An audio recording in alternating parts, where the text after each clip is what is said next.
We want Africa to know that there is an ordinary level student in a Zimbabwean prison. Azvipere mushe tauna panapa uchairmanship ya wachizokodhemewa noda kuti pane nawo panapa iri very concerning, as we all know kuti aiwa towards the summit takaona kuti pane vakomana vaive kuavondo 78 vamwe unoziva kuti vakacapture nethe regime. Pane patinoona kuti according panapa nevakomana ava 78 pane a ordinary level candidate anoonekwa kuti aiwa she is part of those guys captured. Tisarapinda mashoko anobuda panapa chiexpose unobva usubscribe like turn on the bell icon. Tipinda panapa papage Citizen Coalition for Change vanera vachiti her name is Nicole Chabata.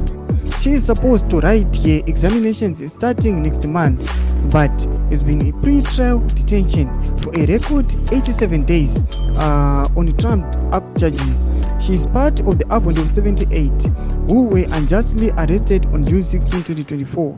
Let's continue to demand her immediate release so she can sit for her exams and continue her education. Ndomashi varikubudiswa panapa zvinzi aiwa this ordinary level student vanhu vari kumira naye vachiti ngaabudise musunga kuti akwanisa kunyora maexaminations ake, but as we all know ari kunzi asara about a month kuti anyore maexaminations. Munhu anenge asati ava stable mindset yake kuti adjust muenvironment yaanga amboburitswa mairi panapa kuti adapt. She cannot sit for these examinations. Atonoti her future has been disrupted. Titaura zvinhu zviri realistic, she has to wait for another sitting kuti agonyora maexaminations zvakonzerwa nethis regime. Chionekwa kuti aiwa this innocent soul yava kutambudzwa zvakadai. Votudzai mafunguro enyu moti kudii pamusoro pechitiko ichi. Pinda comment section medu, musanosubscribe or like, turn on the bell icon.